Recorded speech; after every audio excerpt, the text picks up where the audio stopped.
પાટણથી એક આજે video viral થયો હતો અને આ વિડીયોમાં ચાલુ પરીક્ષાએ વિદ્યાર્થી દ્વારા રીલ બનાવવાની જે આખો મામલો હતો। હવે આખા મામલે એક મોટી અપડેટ આવી છે કે ઘટનાને લઈ હેમચંદ્રાચાર્ય ઉત્તર ગુજરાત યુનિવર્સિટી એક્શનમાં આવી છે।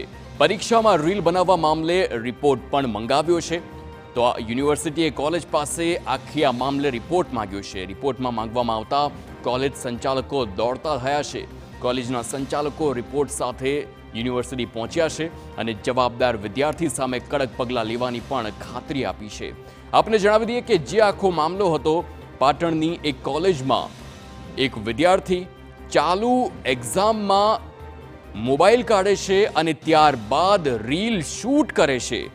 શૂટ કરેલી આ રીલ વાયરલ થાય છે। વાયરલ થયા બાદ જે વિદ્યાર્થી નેતા છે યુવરાજસિંહ જાડેજા, તેમણે આ મામલે વિરોધ નોંધાવ્યો અને ત્યારબાદ યુનિવર્સિટીને જાણ થઈ કે ખરેખર તેમની યુનિવર્સિટીનો એક આ વિડીયો હતો। એટલે સવાલ ચોક્કસથી થયો કે અત્યાર સુધી શું યુનિવર્સિટી તંત્ર ઊંઘતું હતું? માહિતી મળી કે આવી રીલ બનેલી છે ત્યારે મેં તાત્કાલિક Maharshi arts and commerce college બાસ્પાના પ્રિન્સિપાલ સાથે સંપર્ક કર્યો અને સંપર્ક કર્યા પછી એમનો વિગતવાર અહેવાલ મેં રજિસ્ટરના મેલ પર મંગાવેલો છે।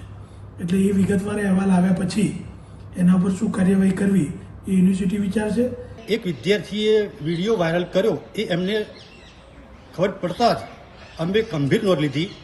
અમે અમારા સત્તાધીશોને જાણ કરી અને અમે એમને જાણ કરી તુરંત જ અમે યુનિવર્સિટી આવીને કુલસચિવ સાહેબને અહેવાલ આપ્યો છે।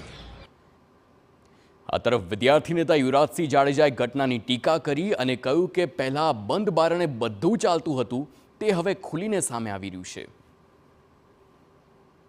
છે। કે પહેલા તો ચાલુ પરીક્ષામાં આ રીલ અપલોડ કઈ રીતે થાય છે, કેમ કે ત્યાંના નિરીક્ષકો શું કરી રહ્યા હતા, ક્લાસરૂમના સુપરવાઇઝર શું કરી રહ્યા હતા કે એક વિદ્યાર્થી ચાલુ પરીક્ષા દરમિયાન આ રીતે ક્લાસરૂમની અંદર એ મોબાઈલ લઈને પહોંચી જાય છે।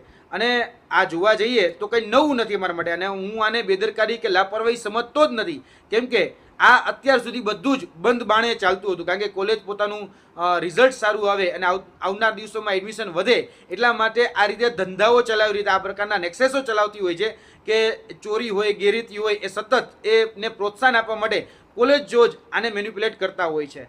તો આ વખતે સામે આવ્યું છે અને બાસ્પા ખાતેથી જે આ મહર્ષિ દયાનંદ જે આર્ટ્સ એન્ડ કોમર્સ કોલેજ છે ત્યાંથી આ જે વિડીયો એ સામે આવ્યો છે એ ઘણા બધા પ્રશ્નો અને સવાલો પણ પેદા કરી રહ્યો છે।